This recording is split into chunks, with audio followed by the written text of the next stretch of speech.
What does it take for an American to go from this? Oh, is Israel gonna cry? Oh, Israel, don't cry. Nobody hates the Middle East more than Israel. Fuck Israel. And I'm a Christian and a conservative, but that doesn't mean that I condone Israel's genocide against the Palestinian people. You motherfuckers had it coming. To this. I've now come to the conclusion that, you know, my feelings and thoughts on Israel versus Palestine are completely wrong. They're not committing a genocide, and it's far from it. Israel's not committing a genocide. Palestine is knowingly putting their people in harm's way to get funding, and October 7th was a real event. Well, I reached out and asked him. You're the first person from the West that I've seen who changed his mind. One thing that would be very convincing to a lot of people is actually watching the footage from October 7th. I think it's on October7thattack.com. That is probably one of the most convincing pieces of evidence for me. And because prior to this, people were like, "Oh, it was a hoax. Not as many people were killed. They were just rising up against, you know, the oppression that Israel is doing." And I watched the video, and the whole time I'm sitting there thinking, this is not a reaction to oppression. This is just straight up killing people. And I was flabbergasted. I watched the video, and I was like, and there was parts that involved children that. And, you know, I'm a very objective person, but it made me feel, because, you know, me being a father, I'm just like, there's all of these children being, you know, murdered. And I'm like, that is indiscriminately killing people. And that has nothing to do with a cause. It's just insane that anybody could justify Palestine's position after watching a video like that. Words can't describe it. Like, you heard the words describing the 7th of October, but you had to see it to really fathom the magnitude. Yeah, that's right. Yeah. How gruesome it is. Yeah, it's extremely gruesome. Before you saw the footage, you thought it was not true, or not in the same scale, or not with the same intentions? Not on the same scale, not with the same intentions. I figured that maybe there might have been like a few people that have been like killed or whatever, but like, hey, they're rising up against oppression or whatever. And after seeing the video, it solidified that their intent had nothing to do with oppression from Israel. Not, hey, Israel is oppressing us, so now we're going to go to a concert, we're going to fly in with paragliders, and then indiscriminately just shoot people in porta potties, take farming tools and hit people in the head with them until they die. I'm just like, and it's just brutal, you know? Yeah, for sure. And what made you watch the video? What made you be like, you know what? I think it's not a hoax. Let me just confirm. So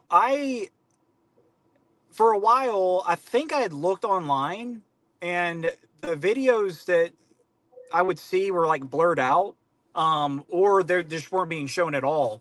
And so it was one of my followers on TikTok. They said that, the video was on this website, October 7th Attack, and they're like, I would strongly suggest that you watch that. And I was like, okay. And I watched it, and I was like, just horrified. And I was like, that there's a reason why it's not all over the internet, but I think that there's more than one reason. One, of course, like, they want to silence this, and they have their agenda. And then two, it's graphic, it's brutal. Prior to my shift in mind, you know, I thought of Israel as like this big man pushing their thumb down on a little man, you know? And I got that perspective because I feel like there's not a lot of coverage, there's not a lot of positive coverage on Israel in whole. And so anytime that anybody speaks out positively about Israel, I've noticed that there's not a lot of that content. Everything that I've heard has been mostly from the television or from social media. And I don't watch really television that much. So social media has been like the big gist of it here lately. You've been to Afghanistan, so you must know some stuff from the actual ground.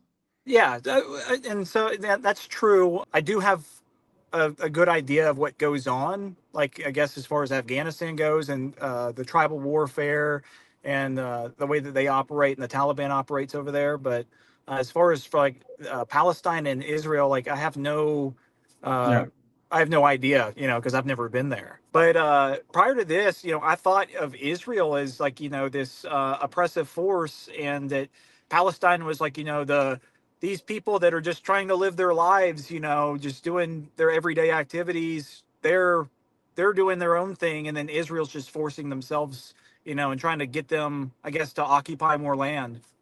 And then, you know, after probably wrestling with it for about a year, I came to the conclusion, which was probably about maybe a week or two ago, that, and it was through watching a podcast with a Green Beret. It was on Trigonometry, their podcast.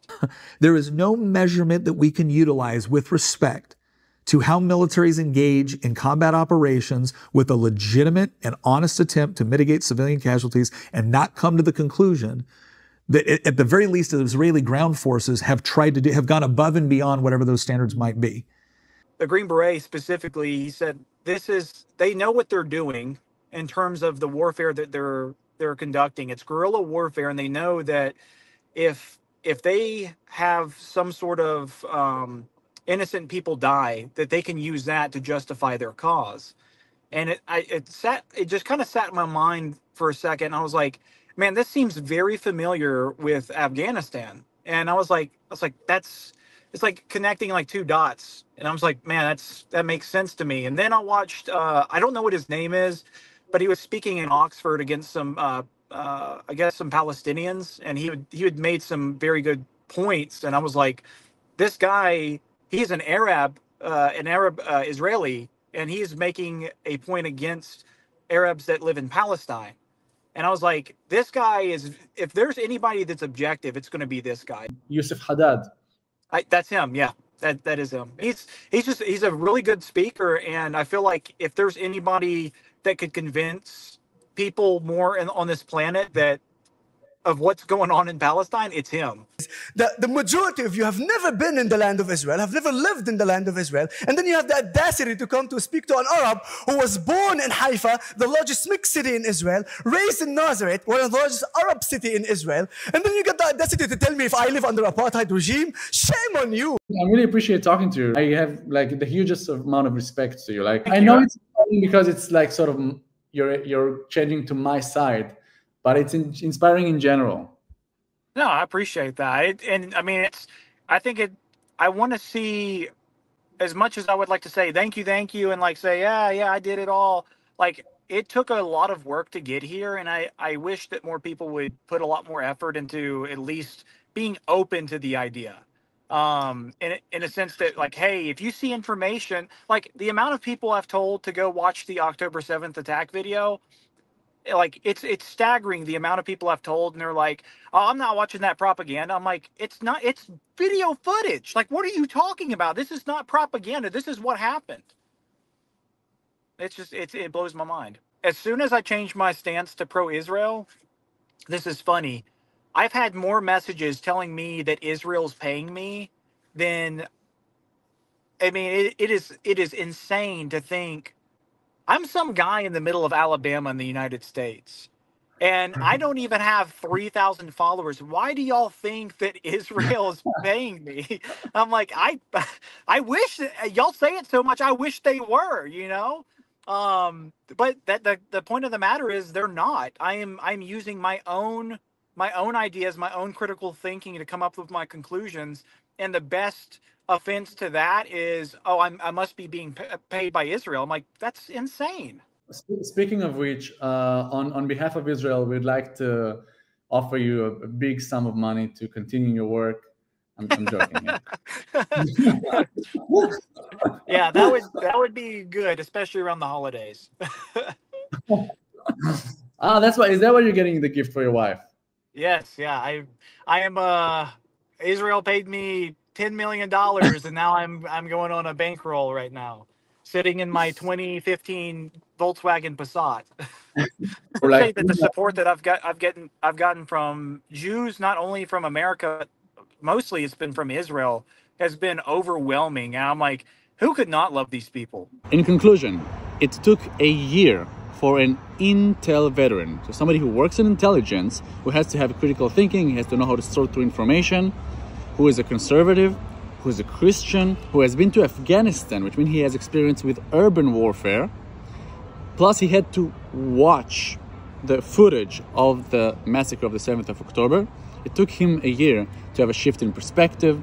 I was hoping to give you guys hope with this video, but I wouldn't say it's looking very bright. But it is possible. My take from this is, first of all, there's a difference between telling people and showing people. So for him, he had to actually watch the footage to really take it in. People who might be ignorant about a topic, or who have a hatred towards you, they might just be ignorant about it. And how you solve that? You educate them. So I would say just instead of discarding people who might be ignorant about certain topics, educate.